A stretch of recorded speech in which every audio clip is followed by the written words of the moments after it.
इतना बढ़िया महाकुंभ चलता, सुनते 40-50 करोड़ लोग आइल बाड़े।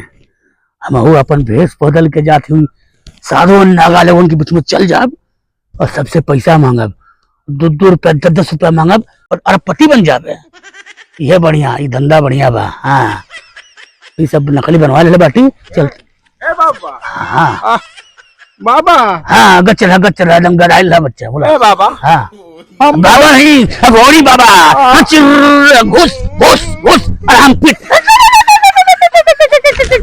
हाँ, हम 25,000 साल हिमालय पे। हाँ, तो छपरा में जो एकदम माउंट एवरेस्ट नहीं बा छपरा में, रसूलपुर लगे। अब बता रहे बाबा। ऊपर बैठ के एकदम तपस्या कहली ऐसे एकदम से, तब जाके सीधे एकदम जन्नत उत्पन्न भइल। कहले कलो का चाहिए? हम कहली हम जोन चाहे तो हो जा, मरल मने के हम जिया दे ले। बाबू जानता बाबू हई है ओकर गाना ओकर जोन बाहुबली में का खलना के बाबा कटप्पा खोपड़ी अम्मली एकदम कटप्पा का सटप्पा कह दले। करे कटप्पा कटप्पा। हां देखला। ए बाबू ए बाबा ए बाबा ए बाबा जो एवरेस्ट में जो तू हिमालय में जो तू देखत रहला है बाबा। हां, अब चाची दिखाई देती। चाची? हां, हमार मेहरारू का नाम का ओखन चाची तो मेहरारू का नाम का है? धनेश्वरी। हां धनेश्वरी। हां धनेश्वरी। हां आई धनेश्वरी। कहाँ बाटू? का नाम है? फुलेश्वरी। तुम्हारा फुलेश्वरी? फुलेसरा। अरे तो है फुलेसरा बुलाओ तटे। हाँ फुलेसरा। कहाँ बैठा? है पूछे कि कहाँ बैठा? हम यहाँ नहीं। ए बाबा पछुआ हाय देखो। हां परवा नीचे वही बलिया में हमने मुलाकात करत रहनी। बगलिया में बैठा जहाँ। हां बसवारी में चला। बसवारी बुलाते हैं। आयो जनाब ये मर कहाँ बसवारी में चला? अरे मेहरारू बुला दे, ठीक है? ए बाबा उससे पहले बतावा बाबा की तो जोन कष्ट सब दूर पैसा लगी देखा 25,000 रुपया पूरे घर में जरूर कोई ना कोई और घुमा पूरे घर में कोनो जिन्नात के साया बा। अरम बरम जिन्नात बाटे, तुहार अकाल मृत्यु होला बा। हम तुहार अकाल मृत्यु रोक देव। हाँ, हम जाके महाकुंभ के सबसे बड़ा नागा साधु, सबसे बड़ा बैरागी हम ही आए। हाँ ए बाबू तार कुछ चरवा जानल पहचानल लगा बाबू। हमार कैसे? हम तो हमेशा कंदरा में रहिले, गुफा में रहिले, पताल लोक में रहिले।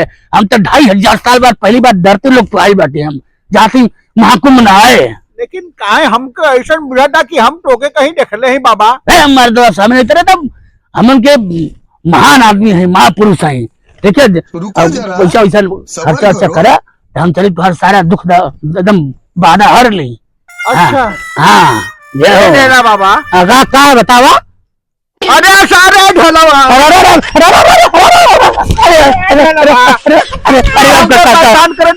क्या बताइए भैया? उनको कमाई धमाई ढाई होटल सुनने की बहुत बड़ा महाकुंभ लगल बा, 40-50 करोड़ में नहीं आ पाते भैया। तुम बताओ भैया।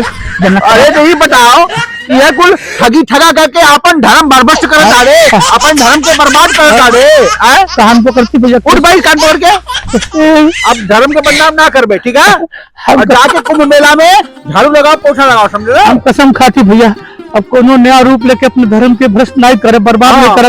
केहू अपने धर्म के भ्रष्ट करी ओके तो समझ हम जूता निकाल के बारे में भैया कौन ये हो चाहिए कि वो भी अपने धर्म के भरभस्ट करो ना, तो पहले मार के काटा। हम लालच में कुंभ मेला में जा, सेवा भाव से जा और गंगा में डुबकी लगावा और बोला महादेव महादेव। भैया तुम लोग जा। हाँ, इस सनातन धर्म के बहुत बड़ा पर्व है महाकुंभ। कई 100 साल बाद। 140। हाँ, और कम से कम 40 करोड़ से ज्यादा लोग आवता थे। आप लोग भी जाइए, अपन पाप धोई और ये पुण्य के भागी बनी। और हमरे जैसे गलती मत करिए। तो हम लोग भैया गेहूँ पैसा के लालच में चोर चक्कर से सावधान रहल जाई। हमरे जैसे लोगों से सावधान रहल जाई। बस जाइल जा, सेवा सत्कार कल जा, पुण्य के भागी बनल जा। 40 करोड़ नहीं, 40 करोड़ डू हम चल रही। अपने मेहरारू को भी चल रही।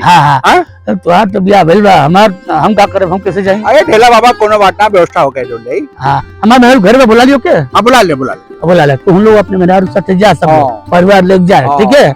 तो खाए मिली ना? अरे खाना फ्री बा, रहना सब फ्री बा और सरकार इतनी अच्छी व्यवस्था करता कि पूछो मत।